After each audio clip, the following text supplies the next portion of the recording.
You want to know how I did it? Too easy, chum. I just walked through the door like I owned the place, and there it was. The Second Farmers Bank of Columbus. Banks hadn't changed all that much in the last 30 years, but there were some subtle differences. There was glass between the cashiers and the patrons, for one. People have become more paranoid over the last 30 years. Too many guys like me, maybe. Not that it mattered. This was going to be as easy now as it was back then. Modern technology be damned. Heck, the only reason I walked through the door was because it's what I was used to doing. I'd have pulled it open if my hand hadn't passed right through the handle. People look a bit different these days. Did you know that? Not as many men in suits and more femmes, but a few had children in tow.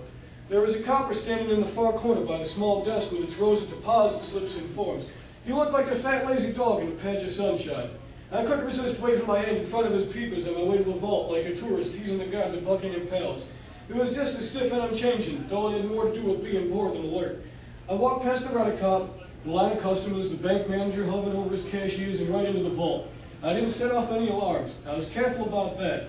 I couldn't open doors or control people's bodies or anything crazy like that, no matter what the scary books and movies say. But I could still set off sensitive alarm systems if I wasn't careful. It took me 15 years to figure that out, believe it or not. 15 years. Time's a crazy thing. It exists in a person's mind according to their perception or something. Hell, what do I know? I started beating people up and robbing places when I was a kid because I wasn't smart enough to get a real job. Still not smart enough. I do know I was murdered 30 years ago in Massachusetts, even though it feels just like last month to me. If my family had the money, they could track down the goon that did it. The bastard O'Keefe shot me in the back while we were running to the getaway truck, for Christ's sake. Guess he didn't want to give the sheriff 2 years' worth of planning to some hired muscle they picked up a few days before. That's why I'm here. I can't think about my killer and send my ghostly presence to his location or throw the dishes at his head even if I do find him. I can't take over his body and make him walk into a room full of Negroes with a sheet on his head. It's kind of funny, really. I'm reduced to trust in human justice, even though it's the last thing I ever cared about in life. I'm expecting the machine of society to work for me now what it never had before. The best part is that I'm reduced to doing this to pay for that justice. But you know, my kid is almost 30 now and never knew his father. My wife married the guy next door and moved here to Ohio almost before the worms got a hold of me. But do what you know, right? But I digress. The vault was a small one, smaller than the Brinks in Boston had been for sure. Still, there had to be $1 million in there easy. Not a bad haul for a small bank, and more than enough to hire a private dick to find O'Keefe if the bastard was even still alive. He could be dead or in prison for all I knew. It's not like I could just waltz into a library and start flipping through old newspapers, you know? But I could definitely convince my wife to hire an investigator, especially if $1 million showed up out of nowhere. If her new boyfriend woke up telling her he had a dream about me and started telling her things that only she and I would know, that'd help. Well, he ain't exactly a new husband, not after 30 years, but you get the point. The vault, though.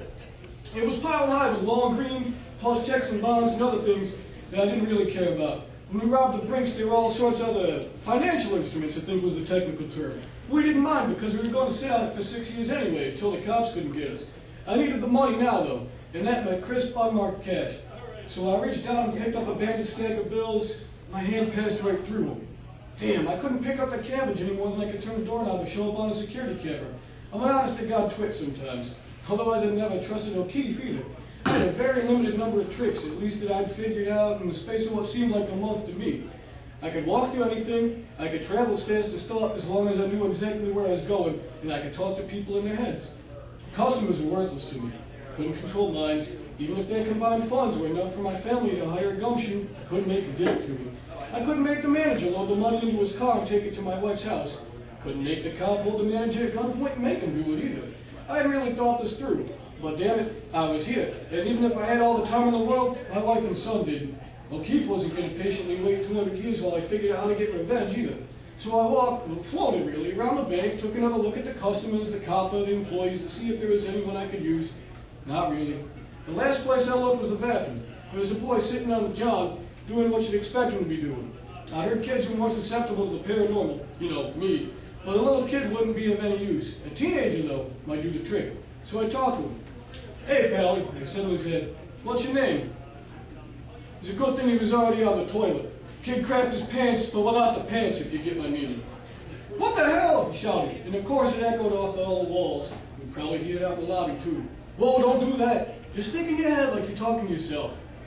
What's going on? He asked in his head. At least he could follow instructions. More promising than I hoped for, let me tell you. I'm the ghost of a dead bank robber, I told him. What the hell, right? I want you to walk out with the money in the vault and bring it to me. You talk funny, Kid said. Why'd I do that? You can't touch money, you can't touch me. Kid had enough imagination to at least consider the possibility that I was real. Hopefully this was a good thing. It's a little too big for his britches, though. I thought I'd seen him getting out of the car in the parking lot earlier. Driver looked like his mother. Nice-looking dame. Could work to my advantage. You're right, Kid, told him. Can't touch money, and I can't touch you. Put him in your head, right? Get in your mother's head and make her go crazy if you don't listen to me. It was silly, and a complete lie. But this was a kid, and hell, people thought the strangest things about ghosts, right? What could I do? I'll help, the kid told me, quick as greased lightning. I had him stay there on the jakes and wait for a sign from me. I floated back to the vault, and I could still feel the kid, Bobby, he said his name was, in the back of my mind, so I knew he'd hear me when I called. I had to wait for someone to open the vault, though. I could have stuck my hand in the keypad and made the door open, but that would have sounded the alarm, too. Pretty sure it would, anyhow. I must have set off the home security system in my wife's house 10 times, walking through the door like a normal person, until I figured out to either go sideways so as to present a smaller profile or just walk through the walls. Like I said before, I'm a real genius. After a short while, though, the manager came back in the vault to get some bonds or something, and I plunged my hand into the electric keypad as he opened the vault. I called for Bobby after the manager left. Luckily, I gimmicked the locking mechanism like I hoped, but without setting off the alarm because I did it while the door was open. The door was a bit too heavy for the kid, but eventually he squeezed inside. Empty canvas bags on the floor, and I told him to stuff them all full of greenbacks, as much as he could carry. By this point, I'd been connected to him for almost an hour, and I was getting some of his emotions, not just the thoughts he directed at me. And this kid's were intense. He wasn't as eager to believe in ghosts as he was interested in doing anything to take his mind off his life, even if anything, that breaking into a bank vault because a spook threatened his mother's sanity. What gives, kid? What do you mean? What's your story? Something's the matter. Couldn't tell you why, still don't know, but I cared. Maybe because I couldn't be there for my own kid. Maybe because his problem had to be easier to fix than mine. I'm not sure, but the boy needed help. My sister, he said. She's 12 and she has leukemia. Ain't that a real curve? I'm sorry to hear that. Doc says she's only got a few months left. They can't fix her. We don't have the money to make her feel comfortable. That's why my mom dropped me off. Taking the last $5 from my savings account to buy something real nice for her. She's outside waiting for me. Well, then we better shake a leg then, he said. And I'll tell you what, shove a bunch of this lettuce in your pockets and down your pants. He looked at me funny. No money. Take a pile of it for your sister. Might as well. Then I told him something else I thought I could do to help. He really moved then. I had 4 big bags filled by the time I figured out how he was going to leave with the cash. That part turned out to be almost as easy as getting in. You're not going to believe this. Bobby propped the vault open with his foot. Didn't know if it'd lock automatically otherwise. And then floated around the entire bank, fooling with the cameras and the fire alarms. The sprinklers went off, people went running every which way. The copper even pulled out his shooting iron for a second before he decided it was a fire and electrical problem. Then everyone shot out the front door to wait for the fire department. That's when Bobby ran out the back. It took him 3 trips, but he hid all 4 bags under some thick bushes, told me where he lived, and then bolted around front to find his mother's car. So that's where we're at. 1,000 sawbucks staring you in the face is just a taste. The kids put the rest in a few places. You find that bastard O'Keefe for me. I want him alive, at least to start. I'm going to have a good time with him before you put him in the ground. After that, there's another 50 large for you. I really was going to have my wife hire someone to bring him to justice, find some evidence. But you know what? That kid taught me something. Life is precious. Sometimes it's too short. And I don't want my wife or kid wasting any of theirs tracking down O'Keefe and reliving the past. How do I know Bobby isn't going to chisel me? Nuts, I'm taking care of that right after we part ways, Ellie. He won't try to pull one on me, I guarantee it. Not only did he leave that bank with more money than he's going to need for the next 10 years. Remember that other thing I promised him?